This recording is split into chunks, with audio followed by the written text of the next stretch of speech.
వికారాబాద్ జిల్లా లగచర్ల దాడి ఘటనపై ఉన్నత స్థాయి అధికారులు దర్యాప్తు ముమ్మరం చేశారు.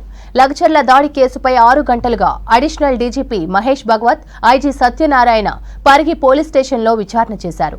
మరోవైపు పట్నం నరేందర్ రెడ్డి కాల్ డేటాపై దర్యాప్తు చేపట్టారు పోలీసులు. మాజీ ఎమ్మెల్యే పట్నం నరేందర్ రెడ్డి, కీలక నిందితుడు సురేష్ మధ్య జరిగిన వాట్సాప్ కాల్ డేటాను బయటకు తీసుకొచ్చారు. మరోవైపు కలెక్టర్పై దాడికి 2 రోజుల ముందు లగచర్లలో ఆఫీసర్లకు వార్నింగ్ ఇచ్చిన నరేందర్ రెడ్డి వీడియో ప్రస్తుతం వైరల్ అవుతోంది. చెర్లపల్లి జైల్లో ఉన్న నరేందర్ రెడ్డితో బీఆర్ఎస్ నేత హరీష్ రావు ములాఖతయ్యారు. మరోవైపు లగచర్ల దాడి ముమ్మాటికి కేటీఆర్ కుట్రేనని ఆరోపించారు పీసీసీ చీఫ్ మహేష్ కుమార్ గౌడ్. మరోవైపు కలెక్టర్పై దాడికి నిరసనగా ఉద్యోగులు నల్ల బ్యాడ్జీలతో విధులకు హాజరయ్యారు. లంచ్ టైంలో నిరసన వ్యక్తం చేశారు. మరిన్ని అప్డేట్స్ ధనరాజ్ అందిస్తారు. ధనరాజ్, పట్నం నరేందర్ విచారణ డీటెయిల్స్ ఏంటి? శ్రవంతి, వికారాబాద్ జిల్లా లోని లగచర్లలో జరిగినటువంటి దాడి ఘటన పైన కూడా పోలీసుల దర్యాప్తు ముమ్మరంగా కొనసాగుతూ ఉంది. అయితే లాండ్ ఆర్డర్ డీజీ అయినటువంటి మహేష్ భగవత్, అదేవిధంగా ఐజీ సత్యనారాయణ, జిల్లా ఎస్పీ అయినటువంటి నారాయణ రెడ్డి ఆధ్వర్యంలో కూడా ఈ ఘటనకు సంబంధించినటువంటి పూర్తి పూర్వపరాల వివరాలన్నింటిని కూడా ఇప్పటికే మొత్తం అక్కడ ఘటనా స్థలంలో కూడా వెళ్ళి పూర్తిగా విచారణ ముమ్మరం చేయడం జరిగింది.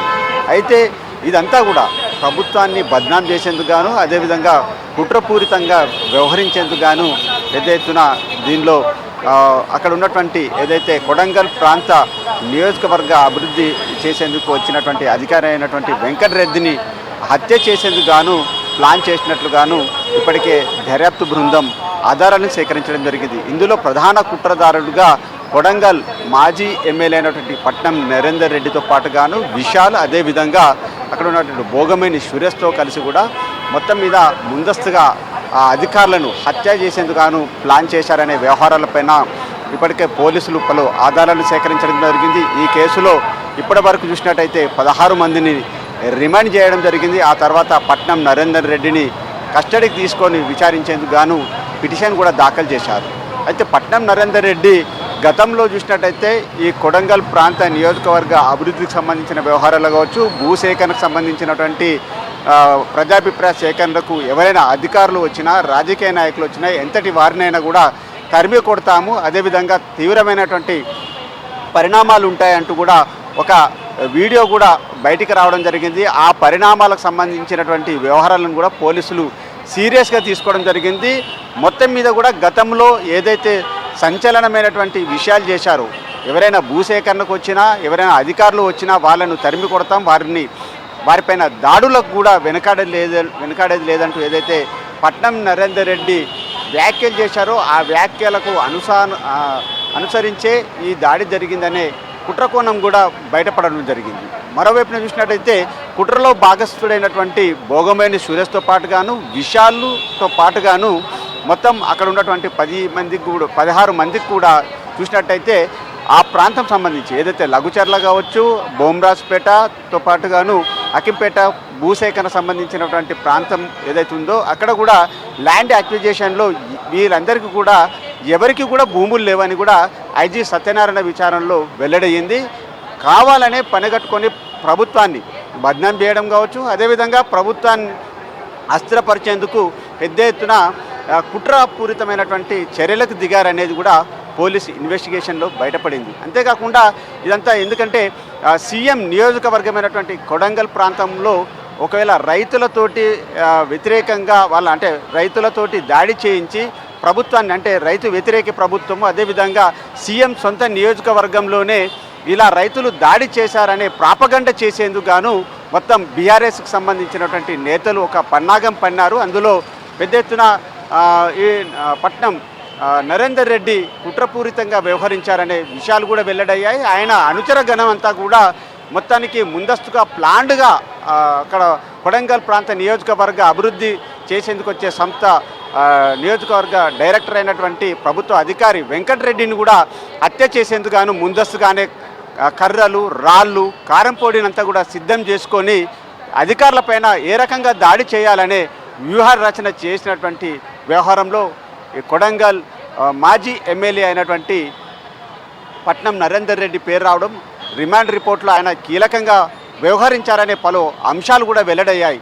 ఈ ఘటనకు సంబంధించిన విషయాలను కూడా విచారణకు సంబంధించి ఇక్కడ ఉన్నటువంటి అంటే అడిషనల్ డీజీ అయినటువంటి మహేష్ భగవత్ నేతృత్వంలో పోలీసులంతా కూడా రైతులను పూర్తిగా విచారణలో వాళ్ళ అంశాలను అడిగి తెలుసుకుంటున్నారు. భూసేకరణకు ఏ అంశాలు పైన అధికారులు రావడం జరిగింది, మీరు ఎందుకు అక్కడ దాడులకు సంబంధించి ప్రేరేపించారు, అదేవిధంగా దాడికి ముందు దాడికి సంబంధించినటువంటి వ్యవహారాల్లో మీరు ఏ రకమైనటువంటి అంశాలను వెల్లడించారనే పూర్తి నివేదికను అందించేందుకు గాను అడిషనల్ డీజీ అయినటువంటి మహేష్ భాగవత్ నేతృత్వంలో 6 గంటల పాటుగా లఘుచర్లతో పాటుగాను అదేవిధంగా పరిగి ప్రాంతం అంతా కూడా పూర్తిగా విచారణ బృందం అంతా కళ్ళే తిరగడం జరిగింది.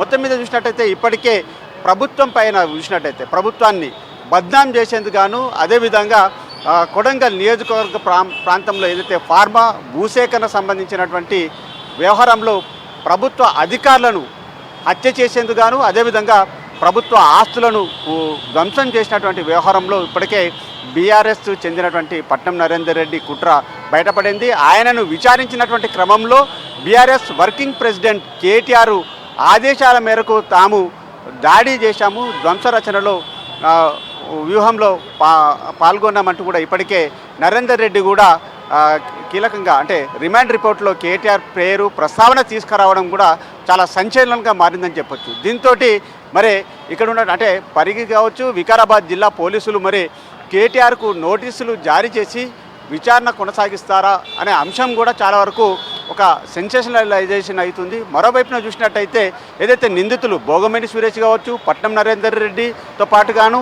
కుట్రలో భాగస్థులైనటువంటి విశాల్ వీళ్ళంతా చాలా ప్రీ ప్లాన్డ్గా అక్కడ ఉన్నటువంటి అధికారులను దాడి చేసి గాయపరిచి హత్యాయత్నం చేసేందుకు అదేవిధంగా ప్రభుత్వం సంబంధించినటువంటి అధికారులను తరిమి కొట్టాలని ఏదైతే నరేందర్ రెడ్డి ఇచ్చినటువంటి ఆదేశాల మేరకే వీళ్ళంతా కుట్రలో భాగస్థులైనట్లుగాను ఇప్పటికే ఐజీ సత్యనారాయణ పలు అంశాలను కూడా వెల్లడించడం జరిగింది. దర్యాప్తులో కీలకమైన విషయాలు వెల్లడయ్యాయి. అదేవిధంగా నిందితులతోటి కూడా 84 సార్లు ఫోన్లో మాట్లాడినటువంటి అంశాలన్నింటిని కూడా మొత్తం విచారణలో పలు అంశాలన్నింటిని కూడా ఎప్పటికప్పుడు రికార్డ్ చేయడం జరిగింది. ఇక మహేష్ భగవత్ నేతృత్వంలో అక్కడ లఘుచర్లతో పాటుగాను హకీంపేట బోమ్రాజ్పేట ప్రాంతం అంతా కూడా పూర్తిగా విచారణ బృందం అంతా కూడా విచారణ జరుపుతున్నారు. ఆ నివేదికను ప్రభుత్వానికి కూడా అందించనున్నారు.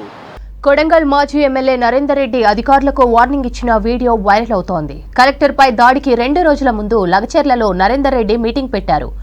ఊర్లలోకి కలెక్టర్ సహా అధికారులు ఎవ్వరు వచ్చినా తరిమి కొడతామన్నారు. తాను మీకు అండగా ఉంటామని మనకు అండగా కేసీఆర్ కేటీఆర్లు ఉన్నారని మీటింగ్లో చెప్పారు కొడంగల్ బీఆర్ఎస్ మాజీ ఎమ్మెల్యే నరేందర్ రెడ్డి. ఇప్పటికైనా మేము డిమాండ్ చేస్తున్నాం, హెచ్చరిస్తున్నాం. ఇక్కడ ఫార్మా కంపెనీ పెడితే తరిమి కొడతామని చెప్పి తెలియజేసుకుంటున్నాం. ఆఫీసర్ వచ్చినా అధికారులు వచ్చినా ఎవరు లీడర్లు వచ్చినా కూడా ఈసారి పెద్ద ఎత్తున మొన్న జరిగింది చిన్న ఉదాహరణ అనుకోండి, మీరు అంతకన్నా ఎక్కువ డబుల్ ట్రిబుల్గా మీకు గ్రామాలలో ఎక్కడికి వచ్చినా కూడా తరిమి కొడతామని కాంగ్రెస్ నాయకులను కానీ ముఖ్యమంత్రి రాని కాంగ్రెస్ నాయకులు రాని కలెక్టర్ రాని ఎవరు వచ్చినా తరిమి కొడదాం. ఎవరు కూడా మీకు అందరికి కూడా మీకు అండగా ఉంటాం. నేను అండగా ఉంటా, బీఆర్ఎస్ పార్టీ అండగా ఉంటది, కేటీఆర్ గారు అండగా ఉంటారు, హరీష్ రావు గారు అండగా ఉంటారు, కేసీఆర్ గారు కూడా అండగా ఉంటారు. నిన్ననే కేటీఆర్ గారితో మీటింగ్ పెట్టి చెప్పినాం. ఇదంతా చెప్తే చాలా చూసినాడు. ఈసారి అవసరం అనుకుంటే మనమే పోదాం, అందరిని ధైర్యంగా ఉండమని చెప్పినాడు. అందుకే తండకు వచ్చినాం. మీరు ఎక్కడ భయపడకండి, ధైర్యంగా ఉండండి. మళ్ళోసారి వస్తే కేటీఆర్ గారిని తీసుకొని మనం ఇక్కడికి వచ్చి పెద్ద ఎత్తున ధర్నా చేసి ఎవరు వస్తారో రాని, పోలీసు వాళ్ళు వస్తారా, అధికారులు వస్తారా, కాంగ్రెస్ లీడర్లు వస్తారా, ఎవరు వచ్చినా తరిమి కొడదాం. ధైర్యంగా ఉండండి. మొన్న ఎట్లా జరిగిందో అంతకన్నా డబుల్ చేసి చూపిస్తాం కాబట్టి మీరు ఎవరి భయపడకండి.